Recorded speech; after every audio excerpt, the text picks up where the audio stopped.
1996년 제주도에서의 첫 목회를 마치고 서울로 부목사 청빙을 받아 올라오는 날, 아내가 처녀 때 비싸게 주고 산 피아노를 판 돈으로 이사비를 지불했어야 했습니다. 그게 미안해서 언젠가 피아노를 하나 사줘야지, 그래서 아이들에게도 가르치고 함께 가정 예배를 드릴 때 찬양도 부를 수 있도록 해야지 하고 생각을 했는데 결국 그 약속을 지키지 못했습니다. 그리고 유학 생활이 시작되면서 미국에서 살다가 6년 정도가 지나서 아내가 돈을 절약해서 또 이것저것 전화를 걸고 가격을 비교하면서 중고 피아노 한 대를 사게 되었습니다. 그렇게 기분 좋아했던 모습을 저는 본 적이 없었던 것 같습니다. 미국 생활하는 동안 아내는 참 힘들었지만 그때 그 피아노를 사면서 너무 행복해하는 모습을 보게 되었었습니다. 그런데 문제가 생겼습니다.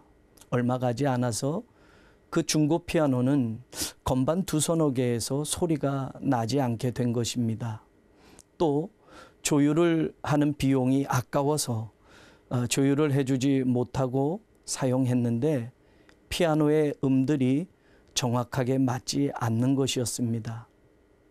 그러니 피아노에서 들리는 소리가 어떤 음은 들리지도 않고 전체 들려지는 그 소리는 무언가 조화를 이루지 못하는 소리를 내게 된 것입니다.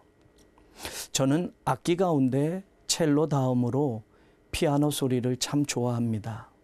모든 악기들이 그러하지만 좋은 소리는 어떤 한 가지 음으로 만들어지는 것이 아닙니다. 한 음이 조화를 이루어서 소리를 낼 때 그 소리는 하모니를 이루어서 듣는 이들에게 아름다운 선율을 들려주게 됩니다. 피아노에는 건반이 모두 88개가 있습니다. 검은 건반이 36개이고요. 흰 건반이 52개입니다. 피아노에 있는 각자의 건반들이 자기에게 주어진 정확한 음정과 음색을 낼 때 굉장히 아름다운 소리가 들려지게 되는 것입니다. 교회도 마찬가지입니다. 교인 한 사람 한 사람에게는 하나님이 교회의 유익을 위해서 주시는 은사가 있습니다. 은사에는 위계가 없습니다. 어떤 은사가 더 좋은 은사이고 어떤 은사가 안 좋은 은사라는 구분이 없다는 것입니다. 하나님은 성령님을 통해서 우리 각자에게 맞는 은사를 교회의 유익과 하나님의 영광을 위해 주셔서 사용하게 하십니다. 피아노 건반 중에 아주 낮은 음이나 높은 음역대의 소리는 연주를 할 때 그렇게 자주 사용되어지지 않습니다. 그렇다고 필요 없는 음이 절대 아닙니다.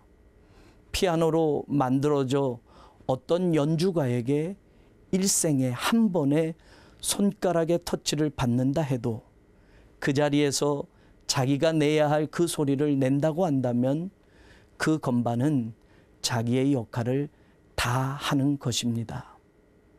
문제는 조율이 되어 있지 않거나 건반이 고장나서 피아노의 줄을 두드리지 못하게 된다면 연주자가 연주를 하는 그때에 소리가 나지 않거나 전체 연주의 흐름을 깨는 전혀 다른 소리가 난다는 것입니다. 조율과 건반 점검은 연주 중에 할 수 없습니다. 신앙생활도 마찬가지입니다. 하나님이 우리 각자의 인생에서 우리의 신앙과 믿음의 삶을 통해서 하나님의 영광을 위해 사는 우리의 소리를 듣기 위해 연주하시는데 내 인생의 건반이 고장나 있거나 신앙과 믿음의 조율이 제대로 되어 있지 않다고 한다면 하나님이 들으셔야 할 소리는 나지 않고 전혀 다른 소리가 나고 말 것입니다. 건반 88개의 조율과 조화처럼 우리들이 각자의 은사를 발견하고 그 은사로 교회를 섬기며 각자의 위치와 자리에서 맡겨진 일을 잘하게 될 때 하나님께 올려질 새 노래가 모든 교회 안에서 울려 퍼지게 될 것입니다. 그런 한 해를 꿈꾸며 우리 앞에서 손을 들어 지휘하시는 하나님의 그 손을 보고 함께 새 노래를 연주하는 우리 모두가 되기를 소원합니다.